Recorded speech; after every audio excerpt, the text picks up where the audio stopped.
আমার বুবু একজন সুন্দরী এবং চরিত্রবান ছিলেন। আমার বুবু আমার লেখাপড়ার খরচ জোগাড় করার জন্য একটা বড় মালিকের বাসায় কাজ করতেন। একদিন মালিক বুবুকে ফ্রিজে রাখা খাবার খাওয়ালেন বুবুর অনিচ্ছায়। তারপর বুবু জ্ঞান হারিয়ে ফেলে। অজ্ঞান অবস্থায় মালিক বুবুর সাথে। বাকি ঘটনাটি গল্পতেই বলছি। আমার বুবুর যখন বিয়ে হয়ে যায় আমি তখন ক্লাস 9-এ পড়ি। স্কুল থেকে ফিরে শুনি আজ বুবুর বিয়ে। আব্বা আমাকে বললেন, শিবু ঢাকা থেকে মেহমানরা আসবে, তুই এক ছুটে বাজারে যা, আফজালকে বল তার ডেকোরেশনের চেয়ার পাঠাতে। আমি এক দৌড়ে বাজারে চলে গেলাম। আফজাল চাচাকে যখন সব বলছি, দুইটা প্রকাণ্ড গাড়িকে বাজার পেরিয়ে আমাদের বাড়ির দিকে যেতে দেখলাম। আফজাল চাচা বললেন, যাক রুনার অনেক ভালো ঘরে বিয়ে হলো, তোদের অবস্থা এইবার ফিরবে। বুবুর কি সত্যি ভালো বিয়ে হচ্ছে? আমি জানি না। আমি শুধু জানি বুবু চলে যাচ্ছে আমাদের বাসা থেকে। তারপর কি হবে? কে আমাদের খাবার রেঁধে দেবে? কে আমাকে চুপি চুপি তার মাটির ব্যাংক ভেঙে আমাকে মেলায় যাওয়ার টাকা দেবে? বুবুকে ছাড়া যে আমার জীবন চলতে পারে আমি সেটা কল্পনাও করতে পারি না। কলেজের এক প্রোগ্রামে আমার সুন্দরী বুবুকে দেখে নাকি দারুণ পছন্দ করেছে এক বড়লোকের ইঞ্জিনিয়ার ছেলে।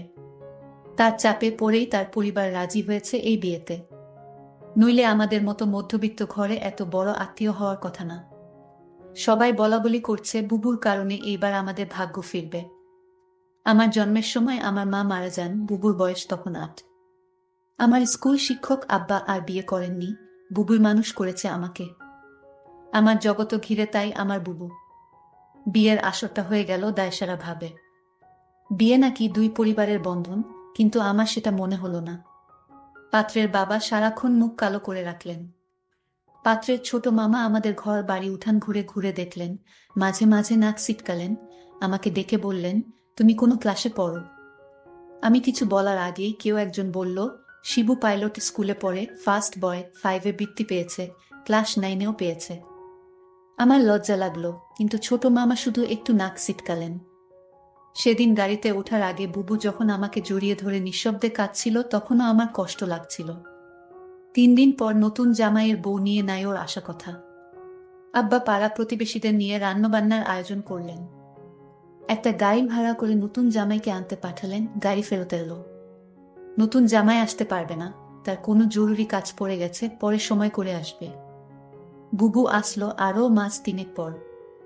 একটা সাদা রঙের গাড়ি থেকে বুবু নামল। আমি ছুটে গেলাম। আমি বুবুকে জড়িয়ে ধরতে গিয়েও থমকে গেলাম। গায়ে দামি ফিনফিনে শাড়ি, মুখে পার্লার থেকে করা করা মেকআপ, ব্ল্যাক করা বাঁকানো ভ্রু আর স্ট্রেট করা চুলে আমার বুবুকে কেন জানি হঠাৎ অচেনা লাগলো। আব্বা দৌড়ে এলেন, জামাই আসেনি? না আব্বা, সাইটের কাজে গেছে। বুবু আব্বাকে ধরে কিছুক্ষণ কাঁদল। আমি সারাদিন বুবুর আশেপাশে ঘুরঘুর করলাম, কিন্তু বুবুকে কেমন আনমনা দেখলাম। শুধু একবার আমাকে জিজ্ঞেস করল, শিবু পড়াশোনা করছিস তো ঠিকমতো? রাতে আমার ঘুম এলো না, বড্ড অভিমান হলো। বুবু অনেক বদলে গেছে। এই অল্প দিনে এত বদলে যেতে পারে মানুষ? বুবু 3 দিন থাকলো, শেষের দিন দুলাভাই এলেন বুবুকে নিয়ে যেতে। দুলাভাই দেখলাম বেশ গম্ভীর। আমাকে ডেকে বললেন, কি রে শিবু, পড়াশোনা করিস ঠিকমতো নাকি সারাদিন বাদরামি? আমি কিছু বললাম না। দুলাভাই আসার পর থেকেই বুবুর মুখটা কালো হয়েছিল, কারণও দেখলাম তার। আমাদের সামনেই কপাল কুঁচকে 2বার বুবুকে ধমক দিলেন দুলাভাই। বুবু চলে যাওয়ার পর সেই রাতে আব্বা আমার ঘরে এলেন, অপরাধীর গলায় বললেন, শিবু তুই তো অনেক বড় হয়ে গেছিস। বলতো তো আমি কি কোনো ভুল করলাম? আমি হয়তো সত্যি বড় হয়ে গেছি। মনের কথা চেপে বললাম, কেন সেটা বলছেন? বুবু অনেক ভালো আছে। কিন্তু আমি ঠিক জানি আমার বুবু ভালো নেই। বুবুর হাতে কালশিটে দাগ দেখেছি। আমার হাসি খুশি বুবু কেমন গুটিয়ে গেছে মাত্র 3 মাসে। এর ঠিক 1 বছরের মাথায় আব্বাজান মারা গেলেন। আমি একা হয়ে গেলাম। পাড়া প্রতিবেশীরা বুবু দুলাভাইকে চেপে ধরলেন আমাকে নিয়ে যাওয়ার জন্য। বুবু উৎকণ্ঠা নিয়ে দুলাভাইয়ের মুখের দিকে তাকাল। দুলাভাই কিছুক্ষণ ভেবে বললেন, শিবু চলুক, কাজে লাগবে অনেক। কাজেই আমি আমার বই খাতা নিয়ে বুবুর বাসায় উঠলাম। দুলাভাইয়ের পোস্টিং তখন আমাদের গ্রামের কাছেরই শহরে। ছোট ছিমছাম 2 রুমের বাসা। আমি এক রুম ভাগে পেলাম। শহরের একটা স্কুলে ভর্তি হলাম। দুলাভাই চাকরির পাশাপাশি কন্ট্রাক্টরি ব্যবসা করতেন। একদিন আমাকে বললেন তার সাইটে গিয়ে কাজ তদারকি করতে। আমার স্কুলের ক্লাস মিস হতে লাগলো। আমি বই খাতা নিয়ে কাজের সাইটে চলে যেতাম। সারাদিন কাজ শেষে বাসায় ফিরে খুব ক্লান্ত লাগতো। আমার রেজাল্ট খারাপ হতে শুরু হলো। বুবু একদিন ভয়ে ভয়ে দুলাভাইকে বলল, শিবু ভালো ছাত্র, ওর পড়াশোনায় ক্ষতি হচ্ছে না তো? দুলাভাই তেতে উঠলেন, গরিবের ছেলে খেটে খেতে হবে। পড়াশোনা করে কি হবে? যতটুকু দরকার ততটুকু শিখলেই হবে। বুবু তাড়াতাড়ি বলে উঠলেন, ঠিকই তো শিবু, পড়াশোনা করে প্রতিষ্ঠা পেতে সময় লাগবে। তুই দুলাভাইয়ের সাথে কাজ শেখ, অনেক কাজে লাগবে। আমি বুবুর কথায় অবাক হয়ে গেলাম। এই বুবুই আমাকে তৈরি করেছে। সবসময় বলতো পড়াশোনা করে একদিন অনেক বড় হতে হবে। পড়াশোনা ছাড়া আমার আর কোনো কাজ নেই। আজ কত পরিবর্তন! আমি দুলাভাইয়ের সাইটে কাজ দেখতে লাগলাম। ক্লাস 9-এর একটা কিশোরের জন্য নিশ্চয়ই খুব সহজ কাজ না। কিন্তু আমি শিখতে লাগলাম, সাথে পড়াশোনায় করতাম সাইটে। সাইটের লোকজনের কাছেই খবর পেতাম দুলাভাইয়ের কর্মকাণ্ড নিয়ে। দুলাভাই আরো কয়েকজনের সাথে প্রেম করে বেড়ায়। আমি টের পাই। মাঝে মাঝে বুবুর চাপা কান্নার আওয়াজ পাই। সকালে কিছু কিছু দিন বুবুর হাতে নতুন কালশিটে দাগ বুবু লুকাতে চেষ্টা করে। আমি বুঝেছি দুলাভাই বুবুকে অন্যায় অত্যাচার করে। আমার বুবু অনেক বদলে গেছে। আমার মনে হয় আমাকে নিয়ে বুবু ভারী অস্বস্তি বোধ করে। কেমন পালিয়ে বেড়ায়, দেখা হলে ঠিকমতো কথা বলে না। মাঝে মাঝে দুলাভাই বুবুকে পার্লার থেকে সাজিয়ে পার্টিতে নিয়ে যায়। আমার অবাক লাগে। তবু এক একটা দিন যখন বাসায় দুলাভাই থাকে না, হঠাৎ সেই পুরান দিনের মতো বুবু তেল নিয়ে এসে বলে, শিবু আয় তোর মাথায় দিয়ে দিই। আমার চোখে পানি আসে। আমি লুকাবার চেষ্টা করি। একদিন অনেক রাতে ফিরে দুলাভাই আমাকে ঘুম থেকে ডেকে তুললেন। আমি জেগে দেখি দুলাভাই প্রচণ্ড রেগে আছে। আমাকে বললেন, হারামজাদা, তোকে আমি সাইট দেখতে দিছি আর তুই সেখানে পড়াশোনা করিস? আমি চুপ করে দাঁড়িয়ে রইলাম। হঠাৎ করে দুলাভাই আমার চুলের মুঠি ধরলেন। বল, আজ সাইট থেকে 1 লাখ টাকা চুরি করেছে কে? নাকি তুই করেছিস? আমি অবাক হয়ে গেলাম। সাইটের টাকা পয়সা সংক্রান্ত কোনো কিছুর সাথেই আমি জড়িত না। আলাদা অ্যাকাউন্টস আছে। তবু বললাম, আমি কিছু জানি না দুলাভাই। তুই জানিস না? কেন জানিস না? তুই এর সাথে জড়িত শিওর? আমার খেয়ে আমার সাথেই দাওতাবাজি। দাঁড়া। দুলাভাই তার বেল্ট দিয়ে আমাকে মারতে আরম্ভ করলেন। আমি সারা জীবনে কখনো মার খাইনি। পরিবারে আদরে মানুষ হয়েছি, স্কুলে ভালো ছাত্র হওয়ায় স্যারেরা অত্যাধিক স্নেহ করতেন। আমি দেখলাম বুবু পাথরের মতো দাঁড়িয়ে আছে। দুলাভাই একসময় ক্ষান্ত দিয়ে চলে গেলেন। আমি সারা রাত বিছানায় শুয়ে কোকালাম। চেষ্টা করলাম মুখ দিয়ে শব্দ না করতে। আব্বা মৃত্যুর আগে বলেছিলেন, শিবু, পুরুষ হয়ে গরিব ঘরে জন্মাইছিস। সামনে অনেক কষ্ট আসবে, শক্ত থাকবি। কখনো কাঁদবি না। পুরুষদের কাঁদতে নেই।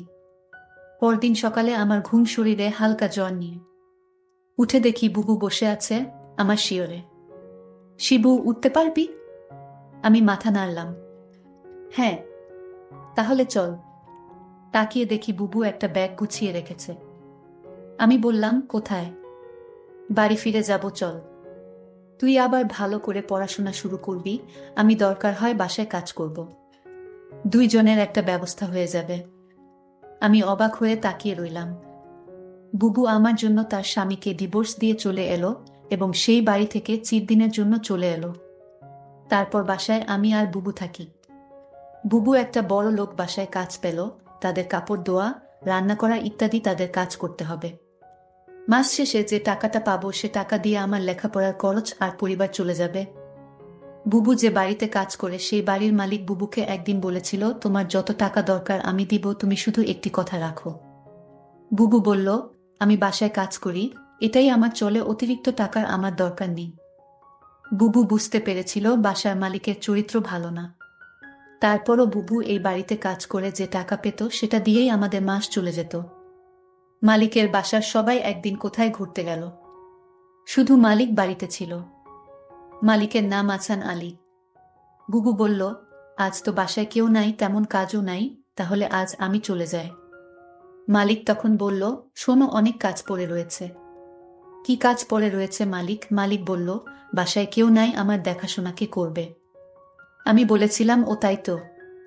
মালিকের জন্য রান্না করলাম, ঘর পরিষ্কার করে মালিককে খাবার দিয়ে বললাম, রাত অনেক হয়েছে, আমার ছোট ভাইটা চিন্তা করছে। আমি এখন যাই। মালিক ধমক দিয়ে বলল, এই মেয়ে, তুমি এই বাড়ির চাকরানী। মালিক যখন আদেশ করবে তখন তুমি এই বাড়ি থেকে যাবে। তার আগ পর্যন্ত এখান থেকে এক পাও লড়বে না। আমি তখন নিশ্চুপ হয়ে দাঁড়িয়ে রইলাম। আমার মুখ দিয়ে কোনো কথা বের হলো না। হঠাৎ মালিক বলল দরদ কণ্ঠে, মানে আমার তো ছেলে মেয়ে আছে, তোর কষ্ট আমি বুঝি।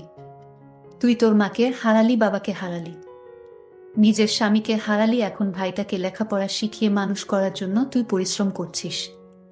আমি মালিকের হঠাৎ এরকম ভালো কথা শুনে আমি কিছুটা অবাক হলাম, কিন্তু সে মুখে যা বলছে চেহারায় তা প্রকাশ পায় না। আমাকে বলল, আমার স্ত্রী, ছেলে মেয়ে তারা 2 দিনের জন্য ট্যুরে গেছে। আমি বলেছিলাম, আপনি যাননি কেন? আমার ঘোরাফেরা তেমন একটা ভালো লাগে না। আমি এর আগে বহুবার ঘোরাফেরা করেছি, এখন আর ভালো লাগে না। তুই আমার মেয়ের মতো, ধর তোকে আমি কিছু টাকা দিলাম, তোর ভাইয়ের সামনে পরীক্ষা ভালো মন্দ কিছু খাওয়াইস। আমি বলেছিলাম, আমার টাকা লাগবে না। মালিক তখন আমায় জোর করে টাকাটা হাতে ধরিয়ে দিল, আমি না নিয়ে পারলাম না। মালিক আমার প্রতি হঠাৎ এমন দরদ দেখাচ্ছে কেন? যখন মালিকের ছেলে মেয়ে বাড়িতে ছিল তখন তো তিনি এরকম দরদ দেখায়নি। আমি মালিকের এরকম ভালো ব্যবহার দেখে কিছুটা অবাক হলাম। এরকম কথা বলতে বলতে প্রায় রাত 11টা বেজে গেল। ওইদিকে আমার ভাই আমার জন্য চিন্তা করছিল। আমি মালিককে বলেছিলাম, এখন আমি যাই। সে তখন বলল, না, আজ তুমি যেতে পারবে না, এই বাড়ি তোমার পাহারা দিতে হবে। আমি বলেছিলাম, দেখুন সাহেব, আমার ডিউটি তো সকাল 6টা থেকে সন্ধ্যা 6টা পর্যন্ত। মালিক তখন আমাকে অবাক করে বলল, তাই বলে যদি আমার সমস্যা হলে তুমি দেখবে না? আমি তো তোমারে আমার মেয়ের মতোই দেখি। মালিকের কি উদ্দেশ্য ছিল আমি তা জানি না, তবে এইটুকু বলতে পারি মালিক তেমন ভালো না। তবে আজ আমার সাথে সে খুব ভালো ব্যবহার করল। তবে এর আগে যে আমার সাথে ব্যবহার খারাপ করেছিল তা বলছি না, তবে লোকের মুখে শুনি মালিক ভালো না। কিন্তু আজ মালিক আমাকে কিছুতেই বাড়ি যেতে দিচ্ছে না কেন? আমি সেটা নিয়ে দুশ্চিন্তায় পড়ে গেলাম। এর মধ্যে মালিক বলল, আজ আমি নিজ হাতে খাবার তৈরি করেছি।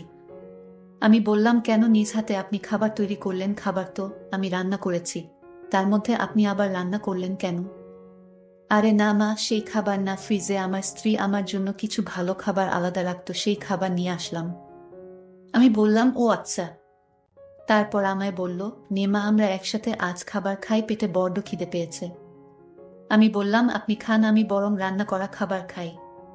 মালিক তখন আমার সাথে বায়না করে বলল, দেখো, তুমি যদি আজ আমার দেয়া খাবার না খাও তাহলে বুঝবো তুমি শুধু টাকাকে ভালোবাসো, এ বাড়ির মানুষদের ভালোবাসো না। আমি তার কথায় কিছুটা অবাক হলাম। মালিক বলল, ঠিক আছে, তুমি খাবারটা খেয়ে বাসায় চলে যাও, তোমাকে ছুটি দিয়ে দিব। আমি তখন খুশি হলাম। বাবার বয়সী একজন মানুষ আমাকে এত করে বলছে ফ্রিজে রাখা ভালো খাবার খেতে। যাই হোক, আমি শেষ পর্যন্ত হেরে গেলাম। আমি খাবারটা খেলাম, আর ফ্রিজে রাখা খাবারটা খাওয়ার জন্য রাজি হলাম তার একটাই কারণ, মালিক বলেছিল আমায় ছুটি দিয়ে দিবে খাবারটা খেলে। আর তাই আমি ফ্রিজে রাখা খাবার খেলাম। খাবারটা ভালোই লাগলো, দামি খাবারের আগে আমি এমন খাবার কখনো খাইনি। আমার খেয়ে ভালোই লাগলো। খাওয়া দাওয়া শেষ করতেই আমি বললাম, মালিক, এবার যাই। এই কথা বলতেই আমি চোখে কিছুটা ঝাপসা দেখতে পেলাম। আমার চোখ অন্ধকার হয়ে আসতে লাগলো। আমি বেহুশ হয়ে মাথা ঘুরে পড়ে গেলাম। তারপর কি হয়েছিল তা আমি বলতে পারবো না। আমার পরের দিন দুপুরে জ্ঞান ফিরে। আমি জেগে দেখি আমি হাসপাতালে কেবিনে শুয়ে আছি। আমার ছোট ভাইটা বলল, বুবু, তোমার কি হয়েছিল? আমি আমার ছোট ভাইকে জিজ্ঞেস করলাম, আমি এখানে কিভাবে এলাম? ছোট ভাই আমাকে বলল, বুবু, আমি তোমার জন্য অপেক্ষা করতে করতে কখন ঘুমিয়ে পড়লাম। আমি বলতে পারলাম না, কিন্তু আমার সকাল সকাল ঘুম ভাঙার পর আমি তোমার রুমে গিয়ে দেখি তুমি বাসায় ফিরোনি। আমি তখন দৌড়ে তুমি যে বাড়িতে কাজ করো সেই বাড়িতে গেলাম। গিয়ে দেখি তুমি মালিকের ঘরে অজ্ঞান অবস্থায় শুয়ে আছো। তারপর মালিককে আমি জিজ্ঞেস করলাম, আমার বুবুর কি হয়েছে? সে বলল, ঘুমিয়ে আছে, কি আর হবে। তবে তোমার বুবুর মনে হয় প্রেশার কম হয়ে গেছে, তাই ক্লান্ত হয়ে শুয়ে আছে। আমি বলি কি, তোমার বুবুকে হাসপাতালে নিয়ে একটা সেলাইন দাও, তাহলেই সব ঠিক হয়ে যাবে।